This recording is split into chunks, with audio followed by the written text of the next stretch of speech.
Hi guys, basic repair kung paano troubleshooting yung i-troubleshoot yung PC pagka nagkaganito. First steps, hold and press power button.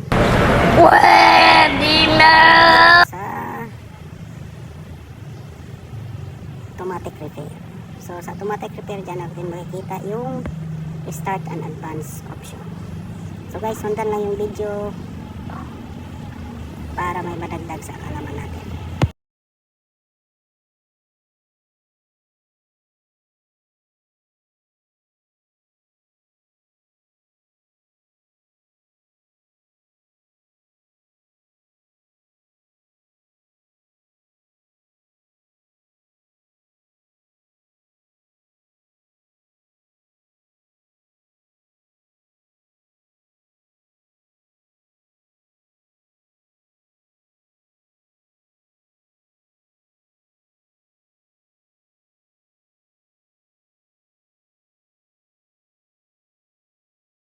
Click lang natin next, then maghanap tayo ng restore point. O anong pizza natin gustong i-restore yung PC natin or laptop natin.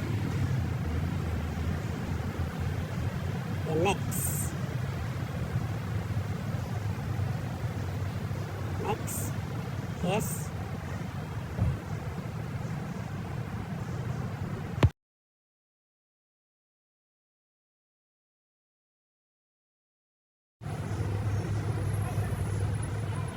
Ayan guys, pag nagkaganito na naman, ibig sabihin hindi kinaya ng system restore yung laptop natin. So, kailangan natin mag step 2.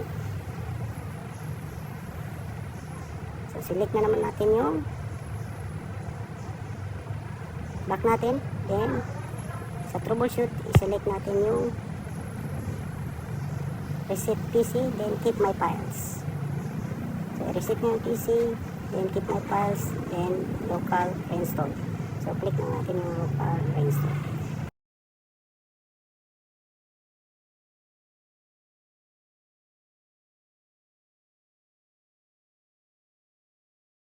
A few moments later.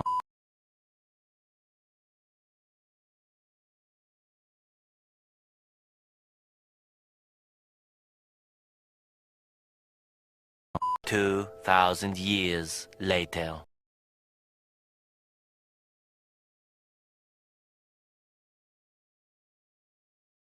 Hintayin lang natin guys. One Ito'y eternity matapos. later. So, kailangan lang natin ng mahabang pasensya guys.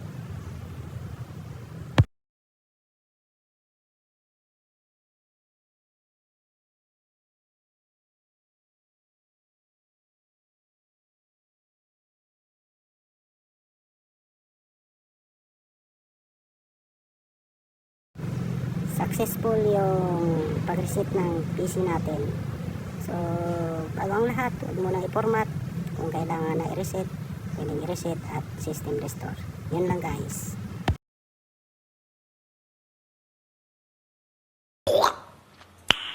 Nice.